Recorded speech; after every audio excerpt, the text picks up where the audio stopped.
Fakta Suga BTS yang sudah ngerap sejak kecil mungkin sudah menjadi rahasia umum.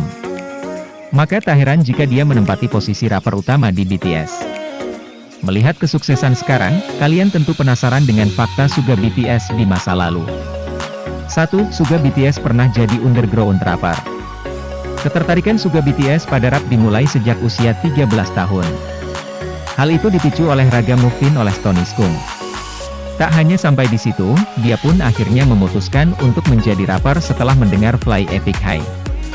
Namun sayangnya, keluarga tak setuju dengan keinginan Suga. Bahkan mereka marah, membuang lirik yang dia tulis, dan menyuruhnya untuk fokus belajar. Pada tahun 2010, sebelum Suga BTS bergabung dengan Big Hit Entertainment, dia bahkan menjadi underground rapper. Saat itu, dia punya nama panggung Gloss dan aktif bersama Daegu Town atau disingkat D-Town. 2. Suga BTS mengikuti audisi Big Hit Entertainment. Setelah melalui perjalanan sebagai underground rapper, memproduksi banyak lagu, menjualnya hingga sering ditipu, Suga BTS mencoba ikut audisi di Big Hit Entertainment. Saat itu dia berhasil lolos dan menjadi trainee.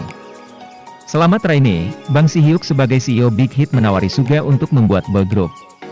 Suga dijanjikan untuk bergabung dengan grup yang minim koreografi dengan ruang produksi musik yang lebih ditekankan pada grup. 3. Suga BTS berasal dari keluarga miskin. Cerita mengenai latar belakang Suga BTS sebagai seorang anak yang miskin sudah bukan jadi rahasia. Bahkan, ini juga yang menjadi penyebab keluarganya tak menyetujui ketertarikannya pada musik dan lebih menekankan untuk fokus belajar. Namun ternyata, memang ini jalan Suga untuk meraih kesuksesan. Dan dia berjuang keras untuk meraihnya. Jauh sebelum lolos audisi, Suga BTS sudah bekerja paruh waktu untuk turut membantu kebutuhan keluarga. Bahkan, dirinya tak jarang kelaparan demi bisa membeli tiket bus untuk pulang. Bahkan, Suga bekerja lebih keras secara finansial saat sudah menjadi trainee. Karena tak mendapat dukungan keluarga sejak awal, dia bekerja sebagai pengantar makanan. 4. Suga BTS, seorang teman berdedikasi tinggi. Saat itu, Jihoon merasa pusing dan mual hingga muntah setelah makan malam.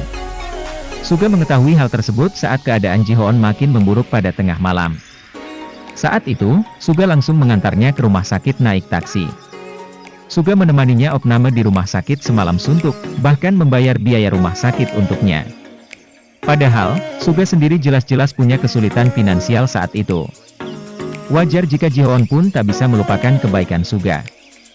Bahkan, bisa dibilang itu pengorbanan dan dedikasi yang luar biasa sebagai seorang teman. 5. Suga BTS merupakan produser musik. Pada 2016, Suga pun merilis Mixtape August Day dengan nama panggung August Day, liriknya terkesan mentah dan emosional. Justru itu berkesan dan bisa mewakili perjuangannya dalam menghadapi depresi dan fobia sosial. Pada 2020, dia juga merilis Mixtape kedua D2 yang berisi 10 lagu. 6. Suga BTS punya julukan dukunnya BTS. Suga BTS dianggap punya kemampuan yang keren dalam memprediksi pencapaian BTS di masa depan. Hal itu membuatnya mendapat julukan Minstradamus. Gampangnya, Suga dianggap sebagai dukunnya BTS. Jadi, sekian saja video kali ini. Jangan lupa like, komen, dan subscribe. Sampai jumpa di video selanjutnya.